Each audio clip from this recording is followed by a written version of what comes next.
Hey guys, welcome to my channel Maths with KM. In this video, we are going to prove that inner product of u comma alpha v plus beta w is equal to alpha bar of u comma v, okay, plus beta bar of inner product of u comma w, okay. Here bar indicates that it is conjugate, okay. So ये proof करना है हमें. So start करते हैं इसका proof. सो इसका left hand side consider कर लेते हैं.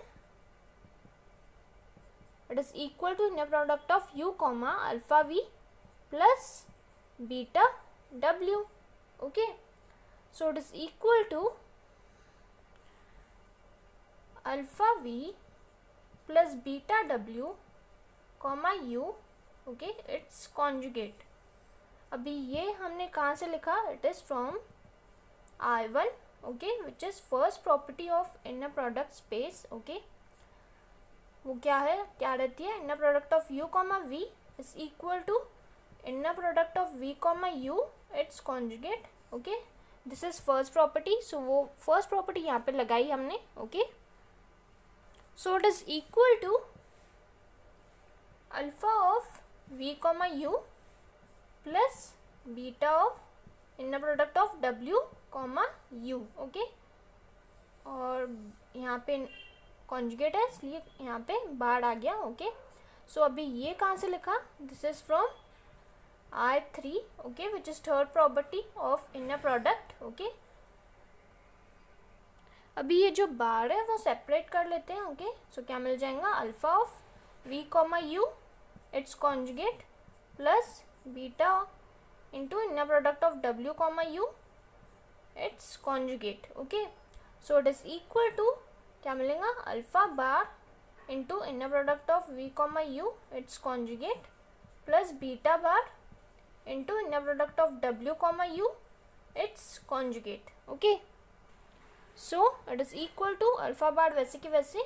now using the first property of inner product. okay, so क्या है first property? u comma v, inner product of u comma v is equal to inner product of v comma u its conjugate. Okay, so इसके जगह पे हम ये लिख सकते हैं. ओके, सो इसके जगह पे inner product of u comma v लिख देंगे.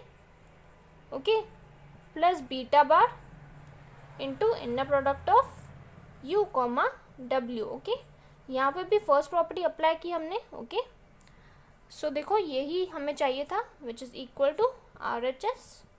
Okay, therefore left hand side is equal to right hand side, hence proved. So ये जो है वो आपको ध्यान में रखना पड़ेगा. ओके, ये जो स्केलर है अल्फा बार हो जाएगा. Okay, into inner product of u comma v plus beta bar into inner product of u comma w. Okay, so अभी देखो अगर हमने इसको दे दिया इक्वेशन नंबर 1. ओके, सो अभी हम for alpha is equal to beta is equal to 1 लेंगे in equation number 1. Okay, so क्या मिल जाएगा? u comma v plus w is equal to alpha की वैल्यू 1 है, सो अल्फा बार की वैल्यू क्या हो जाएंगी? 1 ही हो जाएंगी, because 1 is a real number. Okay, and conjugate has no meaning in case of real numbers. So alpha bar की भी वैल्यू 1 हो जाएंगी, सो 1 लिख देते हैं into inner product of u comma v. Okay, plus beta bar की भी value 1 है. Okay, into inner product of u comma w. Okay, so it is equal to inner product of u comma v plus inner product of u comma w. Okay, so अगर आपको ऐसे कभी दिखा problem में या कभी use करना है, सो inner product of u comma v plus w can be written as inner product of u comma v plus inner product of u comma w. okay, now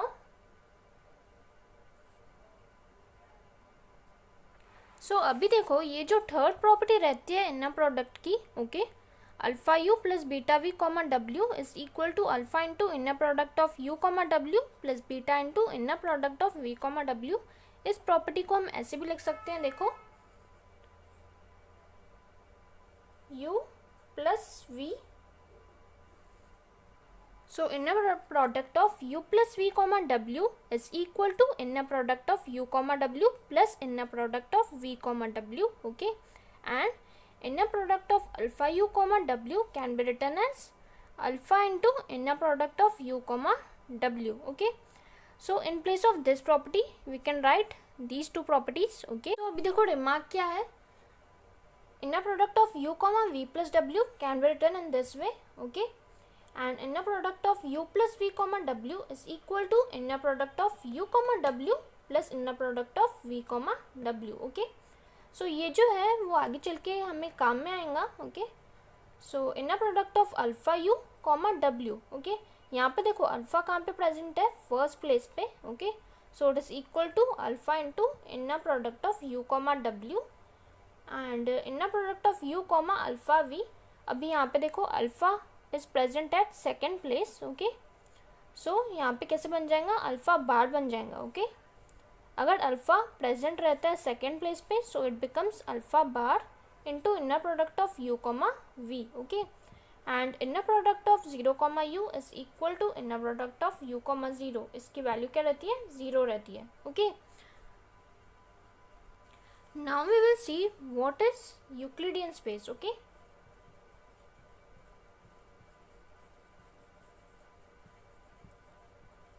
so a finite dimensional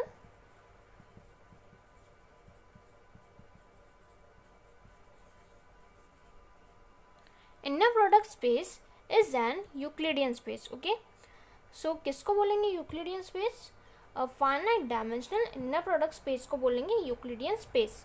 अभी inner product space क्या होता है वो हमने देख लिया है, लेकिन अभी फाइनाइट डायमेंशनल का मतलब क्या होता है वो देखेंगे. देखो डायमेंशन क्या रहता है, it is the number of elements in basis of dimension v suppose करते हैं. ओके, सो डायमेंशन v क्या रहता है, it is the number of elements in basis of v. Okay, जितने भी एलिमेंट्स होंगे v के बेसिस में वो कहलाएगा डायमेंशन ऑफ v. ओके, अभी यहाँ पे कैसे चाहिए, finite dimensional inner product space. Okay, so यहाँ पे जो भी वेक्टर स्पेस होंगी, ओके, इनर प्रोडक्ट स्पेस में क्या रहता है, vector space together with inner product. Okay, so इस वेक्टर स्पेस की जो भी बेसिस होंगी उसमें कैसे एलिमेंट्स चाहिए, फाइनाइट नंबर ऑफ एलिमेंट्स चाहिए. ओके, तभी कहलाएगा finite dimensional inner product space. Finite dimensional means उसके जो बेसिस में कितने एलिमेंट्स चाहिए, फाइनाइट नंबर ऑफ एलिमेंट्स चाहिए. ओके, सो ये हो गया यूक्लिडियन स्पेस. अभी देखते हैं व्हाट इज यूनिटरी स्पेस. और यहाँ पे देखो यूक्लिडियन स्पेस में क्या रहता है, finite dimensional real inner product space रहती है. ओके, मीन्स यहाँ पे जो फील्ड होंगी वो क्या रहेंगी, रियल नंबर्स की. ओके, एंड यूनिटरी स्पेस देखो किसको बोलते हैं, a finite dimensional complex inner product space is called unitary space. Okay, अभी कॉम्प्लेक्स इनर प्रोडक्ट स्पेस का क्या मतलब है, यहाँ पे जो फील्ड रहेंगी, okay, F, it is a field of complex numbers. Okay, देखो ये एफ इज इक्वल टू सी. और कॉम्प्लेक्स इनर प्रोडक्ट स्पेस को ऐसे भी कह सकते हैं कि यहाँ पे जो वेक्टर स्पेस होंगी वो कैसे रहेंगी, complex vector space. Okay, so Euclidean space and unitary space ये जो है डेफिनेशंस वो बहुत काम में आएंगी. ओके, एमसीक्यूज में. सो फ्रेंड्स, अभी इसके आगे के लेक्चर में हम इसके एग्जांपल्स देखेंगे इनर प्रोडक्ट के. Okay, so friends, if you like my video then please don't forget to subscribe my channel and give this video a thumbs up. Thank you.